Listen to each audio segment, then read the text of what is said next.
एक बहुत ऊंचे पर्वत में एक छोटी सी आदिवासियों की बस्ती थी।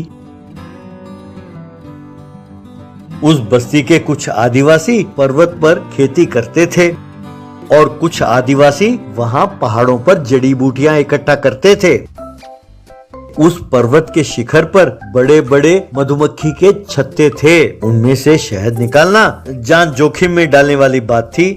कुछ आदिवासी हर रोज सवेरे उठकर तिलक लगाकर भगवान को याद करते हुए एक मुर्गी का बलि देते थे।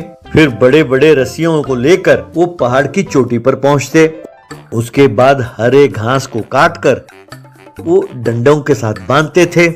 फिर रस्सी से बंधे उन डंडों को वो धीरे से नीचे उतारते। फिर दो व्यक्ति सीढ़ी पकड़कर नीचे उतरते। जैसे ही शहद के छत्ते पर वो धुआं दिखाते तो सारे मधुमक्खियां वहां से उड़ जाती। तब दूसरा व्यक्ति एक बड़े डंडे की मदद से उस छत्ते को तोड़ देता और उसे एक बाल्टी में डालता। कुछ मधुमक्खियां उन्हें डंक मारती, लेकिन वो दर्द जरूर सहते पर उन छत्तों को नहीं छोड़ते, क्योंकि वे जानते थे कि अगर उन्होंने हाथ छोड़ा तो सीधा नीचे जाकर खाई में मरेंगे। यूं इकट्ठा किए शहद को वो बोतलों में भरते।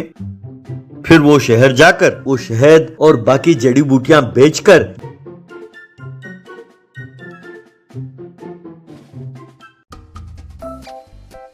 जो पैसे मिलते उनसे घर की जरूरत के लिए सामान खरीदकर वो अपने गांव लौटते। एक दिन एक युवक पहाड़ की चोटी पर चढ़ने लगा। जब वो उस बस्ती में पहुंचा तो शाम ढल चुकी थी। उस बस्ती का सरपंच, तुम कौन हो बेटा? यहाँ कैसे आए? क्या हमसे कोई काम है? तब वो नौजवान, सरपंच जी, मेरा नाम राजीव है। मैं स्कूल में बच्चों को पढ़ाता हूँ, टीचर हूँ। हमारा एक प्राइवेट सोशल चैरिटेबल ऑर्गेनाइजेशन है। मैं इस गांव के बच्चों को पढ़ाने आया हूँ। तब एक औरत, क्या कह रहे हो बेटा? तुम्हारी बात हमारे पल्ले नहीं पड़ी। अध्यापक हो पर यहाँ तो कोई स्कूल है नहीं। हमारे एमएलए साहब ने कहा था बहुत पहले कि यहाँ पर स्कूल बनवाएंगे, पर आज तक वो सिर्फ बात बनकर रह गई।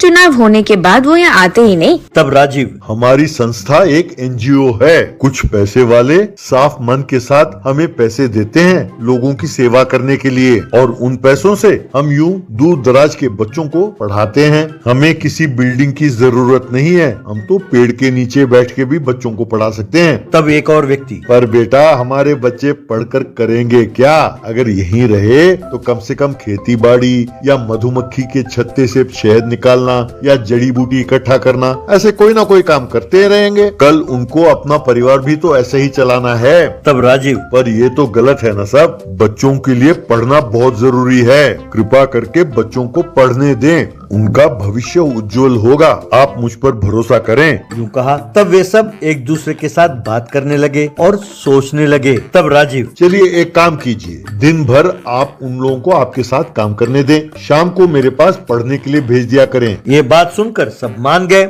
राजीव के रहने के लिए उन्होंने एक छोटी सी झोपड़ी दी। यूं हर रोज शाम को राजीव एक पेड़ के नीचे बच्चों को पढ़ाने लगा। धीरे धीरे बच्चे पढ़ना लिखना सीख गए और घर पर अपने माँ बाप के साथ अंग्रेजी में बात करने लगे। ये देखकर बच्चों के माँ बाप बहुत खुश हुए।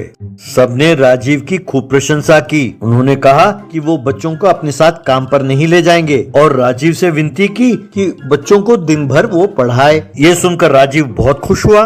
एक दिन राजीव ने उन आदिवासियों को पहाड़ की चोटी पर शहद इकट्ठा करने का प्रक्रिया देख रहा था।